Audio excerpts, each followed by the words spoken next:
guess Nulu Nariombia, founder and executive director of Success Chapter from Uganda, Chipiriro Kansilanga, deputy editor online of Blantyre Newspapers Limited from Malawi, and Fauzia Abdikadir, founder and executive director of Northern Organization of Social Empowerment from Kenya.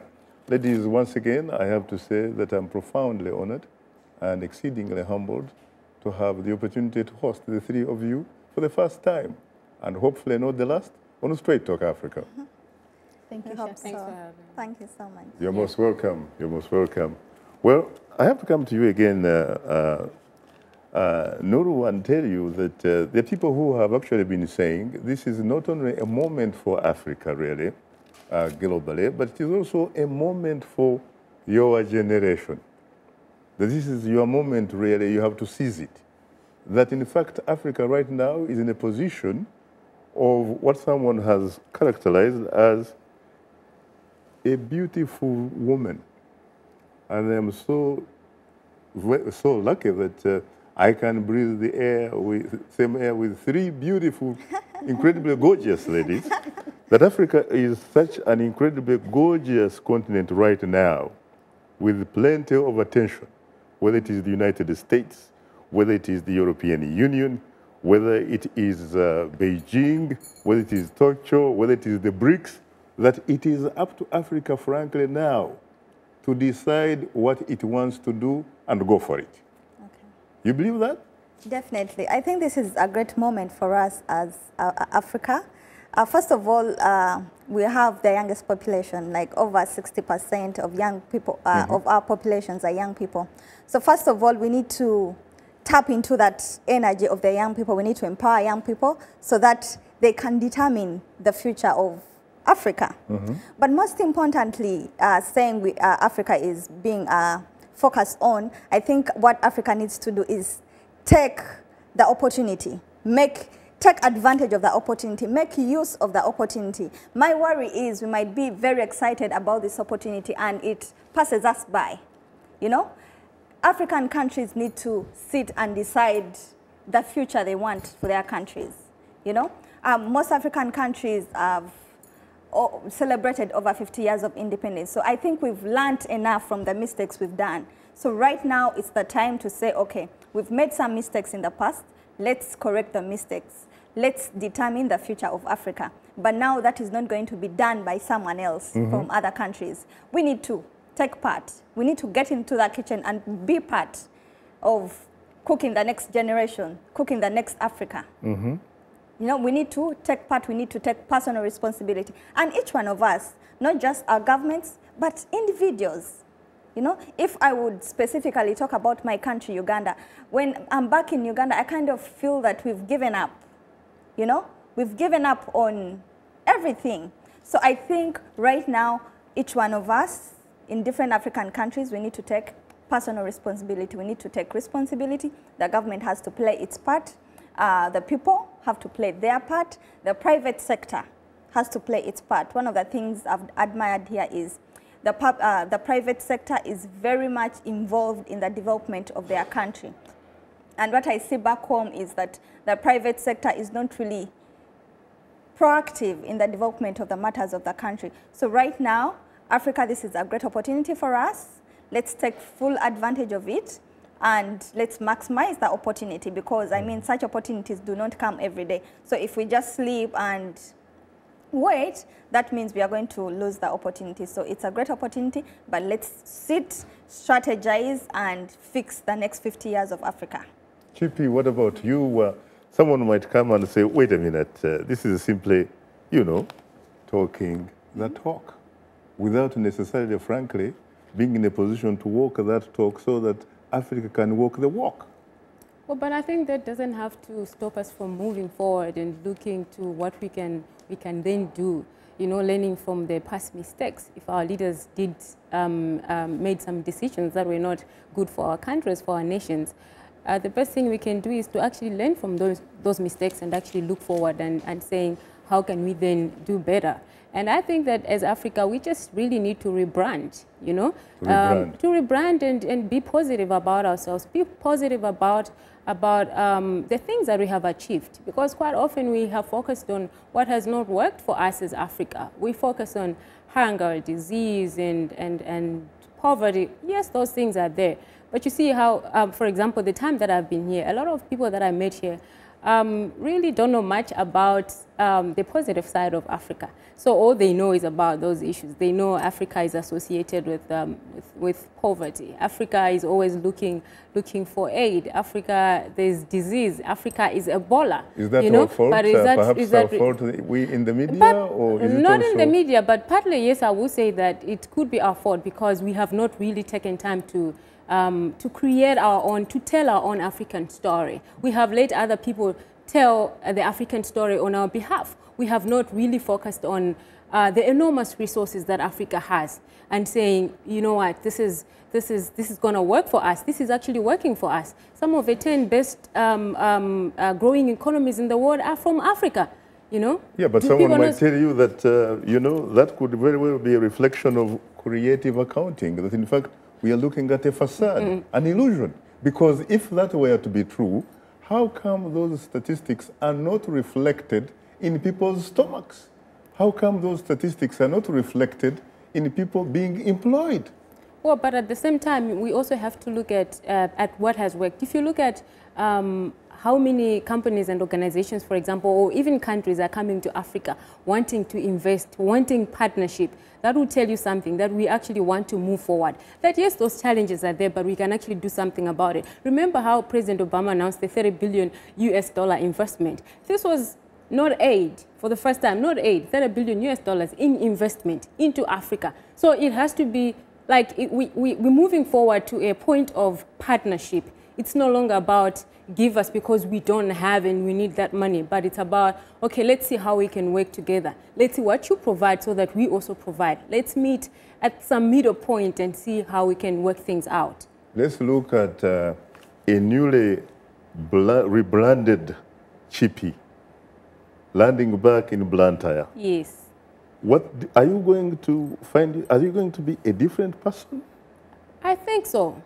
I think so. I already am different right now. I think that this program has had such an enormous effect on and impact on my life, even in terms of my professional life. I think that it has really turned around everything for me. Firstly, even just talking about the internship that I'm undertaking right now, for example, I have always worked for newspapers and magazines, you know, so I've been pretty much like in the print media. But now with VOA, I'm focusing more on radio and TV. And so those are new skills that I'm actually getting, and obviously I'm going to focus on a different aspect of the profession. Very good. I understand that we have to go to the lifeline of the show, which are the telephone callers, that in fact there is a caller from Uganda. Good evening, you're most welcome to Straight Talk Africa. A caller from Uganda? I'm afraid I don't hear anything, and I really... What about a caller from Tanzania? I don't even have the name. I'm afraid that it doesn't look like we are technically getting it, and therefore we come back to the studio. Let me come to you, Fauzia. When you look at Kenya, your leaders have been talking about looking towards the East. You know, because obviously their traditional relationship has been with the United States, with Europe, and what have you. What does that really mean? Because there are some critics who are saying, look here, when somebody's saying they're looking east, they're not really looking east. In fact, it is China, it is India, it is Japan coming to Africa. They are the ones coming with the tourists. What does that mean? Shaka, I don't think our relationship with the United States has been affected, and we have had a very good relationship so far, and we hope to have maintain the same relationship even further. But I think naturally this is business, and for business there is something called diversification, and you have to diversify your investments and even diversify when it comes to partnership. And they are coming with the East, like as you said, they are coming to us, and I think so far we haven't had like very sour relationships with either of them. And as the government of Kenya, we hope to work with anybody and everybody from the rest of the world as long as it has positive impact on the citizens. But what is it really that has changed? With colonialism, the Europeans were looking for resources from Africa. Is there anything that has changed in the last 50 years? Shaka, so much has changed in the last 50 years. And as my colleague said, today people are looking at us as partners. That we are no longer, partners. Yes, we are no longer being looked like beggars and problem-oriented, continent. And as partners, somebody sees when you have economical muscles, social muscles, political muscles, that you can actually strike a deal, that you can actually do business with another country. And that is the good news for Africa. And what we are seeing, where we are seeing the gap is policy. The policies that are not trickling down to the grassroots level. Policies that are very good as far as the writings and the theory part of it are concerned. And that is where we come in. Where we come in is to ensure that the policies that are being made, whether it is economically or, it's an economical or a political policy, they actually have a positive impact on the common man. And advocating for policy, again, is where we are going wrong. Because when we want to advocate for policy, it turns to be very violent, it turns to be disrespecting, but we can actually influence these policies on a very, very healthy, or in a very healthy discussion whereby there is a common understanding. There is, you do your homework, you come up with research, and you are like, this is what is happening, and this is what we are supposed to do, and convince the public, convince the private sector, convince CSOs and NGOs and all the stakeholders in the society, including the government. So where we are actually seeing the gap is this policy is not going down. If it's an education policy, why has it not worked up to today? Why do we still have 1 million+ children in Kenya not going to school? Yet we have free primary education, yet the tuition of secondary school tuitions have been abolished. So there are other underlying issues that are supposed to be taken care of. But if you talk about that type of free primary education or free secondary school education, do you in fact find the children of the elite in those schools? Do you even find the children of the elite in your own local universities? They go to South Africa, they go to Australia, they go to Europe, they come to North America. Why? But you see, Shaka, we have a bunch of social issues that we have today. I will not tell you that today the rich people, they go to the free primary, they take advantage of the free primary education, or they go to the local school in my village. But then I will not dwell on that. I will dwell on what can I change in that system. I hear you. What can I do to make that system better? What can I do to make sure that every child goes to school? That is where my focus will be. I hear you. You know, all countries are supposed to have vital national security interests. The only countries where you have problems with that concept are found in Africa, where some people will tell you, there you have personal, national security interests. And you hear the rhetoric of win-win situation, partnership, exchange program. But in fact, one-way track. When I was at the University of California in the 80s, we had exchange program with a lot of African countries, but it was one-way track. We have to go beyond that, and it is your moment.